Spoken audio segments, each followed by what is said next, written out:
In the war-torn state of Zhu, the capital was surrounded by the army of the King of Qing. The King of Zhu fought valiantly but was vastly outnumbered. Seeking to avoid further bloodshed, the King of Qing made an offer to the King of Zhu. If he could solve a riddle within 3 days, the attacking army would retreat.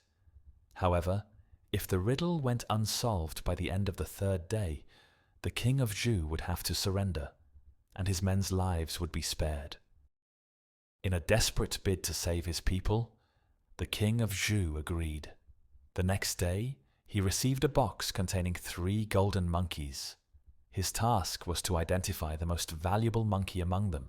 The king immediately summoned the kingdom's finest goldsmiths and appraisers. They examined the weight of the gold, the purity, the craftsmanship, the carvings, and the stability of each statue, but found no difference in value. Scholars and experts from across the country arrived to search for clues, but as the deadline loomed, the king grew increasingly frustrated.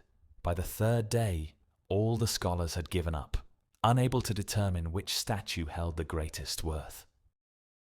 At this point, the king's children were allowed to play with the figures. One of the boys noticed that each statue had holes in its ears and mouth. Curious, he took a piece of straw and began to insert it into the holes. For the first statue, the straw passed easily from one ear to the other.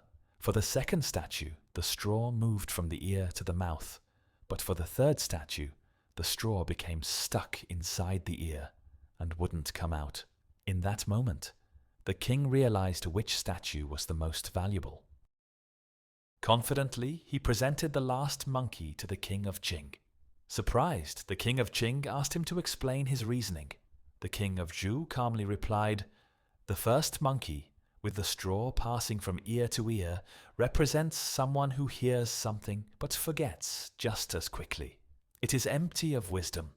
The second monkey, with the straw passing from ear to mouth, represents someone who hears but speaks everything they hear, spreading gossip and rumors. This one cannot be trusted.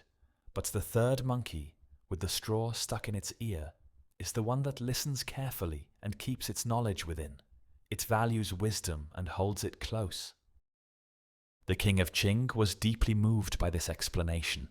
He saw that the King of Zhu understood that true value lies in character, not material wealth.